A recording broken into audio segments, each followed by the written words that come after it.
Kembali lagi bersama saya Arifin Hidayat. Sekarang saya akan membagikan tutorial bagaimana cara membuat Microsoft Form ya. Yang umumnya biasanya semua orang itu ya pada saat ini itu membuat Google Form ya. Nah, sekarang saya akan membuat tutorial bagaimana cara membuat Microsoft Form ya, bukan Google Form ya. Jadi ini sedikit komparasi dari produknya Microsoft ya. Jadi kalau yang umumnya biasanya kita mengisi form online itu menggunakan Google Form, sekarang kita menggunakan Microsoft Form. Oke, tidak usah berlama-lama, sekarang kita lanjut ke browser ya. Pertama-tama kita masuk ke office.com ya, kita enter ya, lalu akan ada pemilihan login ya. Nah, lalu kita masuk ya. Pastikan teman-teman sudah mempunyai akun Microsoft ya. Ini saya akan mencoba akun saya.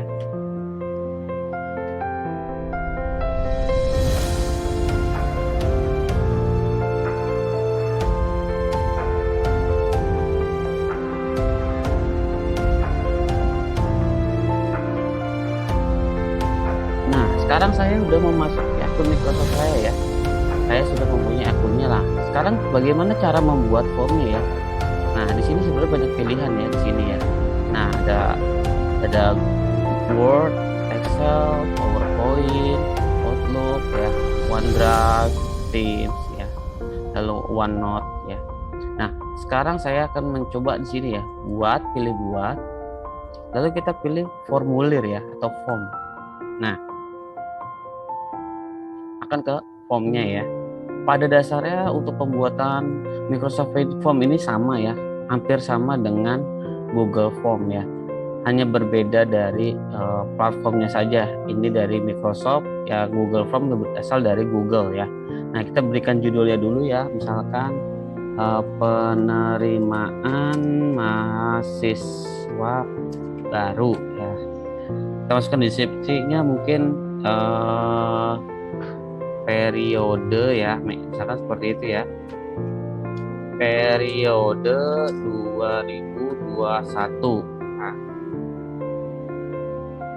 lalu kita bisa tambahkan ya di sini. Nah, ini ada pilihan nih, kita ada pilihan teks, penilaian, atau tanggal ya. Kita mau apa dulu nih? Misalkan kita teks dulu deh ya, kita pilih teks. Nah, akan muncul seperti ini, pertanyaannya apa, misalkan nama lengkap ya, nama lengkap. Nah, kita bisa atur di sini, jawaban panjang harus diisi atau ini judul, batasan, tambahkan, percabangan. Nah, bisa kita pilih ini ya. Nah, lalu untuk menambahkan pertanyaan selanjutnya kita tinggal klik ini, misalkan seperti itu ya. Misalkan kita masukin lagi teks lagi ya, misalkan alamat email, misalkan seperti itu ya. Kita harus pilih di ya. Ini ada cara untuk bagaimana membuat Microsoft Form ya.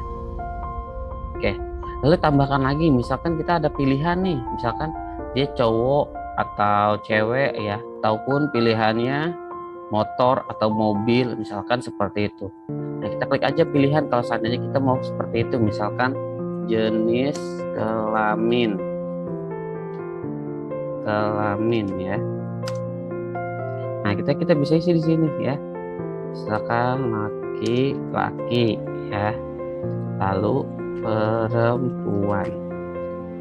Nah, sudah selesai. Kalau seandainya kita sudah selesai, kita bisa langsung ya, kita bisa langsung kirim, dan kita nanti akan dapat linknya untuk mengisi Google Form ini ya. Lalu kalau kita mau ganti tema, kita bisa ganti tema di sini ya. Kita bisa ganti tema di sini ya, kita bisa milih tema, ataupun kita mau ngupload gambar kita, misalkan seperti dari OneDrive atau dari unggahan kita, misalkan dari laptop kita atau ini ya, nanti pilihan di sini. Nah, saya akan coba pencarian gambar di sini ya, misalkan dari Excel ya. Pastikan koneksi internetnya ya kalau seandainya kita dari sini. Nah, kita akan melihat di sini. Saya akan pilih di sini ya. Lalu dia akan loading di sini ya. Nah, ini tandanya lagi loading. Dia akan loading di sini. Ini tandanya loading. Nah, sudah berubah kan untuk temanya seperti itu ya. Lalu kalau kita mau lihat tampilannya seperti apa sih gitu ya. Kita bisa lihat di sini pratinjau ya. Nah, ini seperti ini ya. Ini kalau tampilannya di laptop. Kalau tampilannya di handphone akan seperti ini bentuknya. Nah, bisa kelihatan kan? Nah, ini tampilan untuk di handphone. Jadi kita bisa lihat kalau tampilan di handphone seperti apa sih. Bentuknya agak rumit atau enggak sih? Misalkan seperti itu ya. Lalu kita untuk kembali ke sini ya. Nah, lalu bagaimana mendapatkan link ini? Kita pilih klik kirim ya. Nah, di sini ada pilihan untuk kirim itu ya. Ada siapapun yang dapat menjawab, lalu kita bisa memperpendek URL-nya ya. Jadi linknya cuma seperti ini ya. Kita bisa melihat ini linknya. Lalu ini kalau kita mau bentuk QR code, bentuknya seperti ini. Ataupun kita mau embed di website, kita pakai ini ya, masukinnya seperti ini. Ataupun kirim ke email seperti ini ya. Ataupun kita share lewat media sosial seperti Facebook atau Twitter. Nah, kita akan dapatkan linknya ya. Oke, lalu kita salin, kita copy ya. Nah, lalu kita coba nih ya, kita isi ya. Misalnya akan masukkan yang tadi ya, kita copy. Nah, tinggal masukkan misalkan Arifin ya, Arifin ya.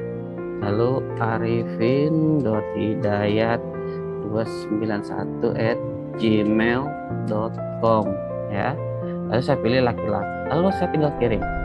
Nah, selesai, hasilnya akan seperti ini ya. Lalu kita lihat nih, di respon ternyata sudah ada. Kita bisa lihat langsung di sini ya hasilnya. Nah, lihat siapa aja, Arifin, ternyata tanggal segini hanya baru satu. Nah, hampir sama dengan Google ya. Lalu kita bisa buka dalam Excel, kita lihat seperti ini ya. Dia sudah download ya. Lalu kita bisa lihat hasilnya. Nah, kita akan bisa lihat. Nah, hasilnya seperti ini ya. Hasil dari isian kita akan seperti ini. Ini ada ID-nya nomor 1, jam ngisinya kapan, jam mulai selesainya kapan, lalu emailnya, email pengirimnya ya. Jadi secara otomatis biasanya apakah membutuhkan email pengirimnya atau enggak. Lalu ini namanya ya, kalau emailnya terintegrasi dengan nama. Lalu ini yang formnya, nama lengkap, alamat email, jenis kelamin ya. Kurang lebih seperti itu tutorial video dari saya. Jika video ini bermanfaat, tolong di subscribe, like, dan komennya ya. Terima kasih.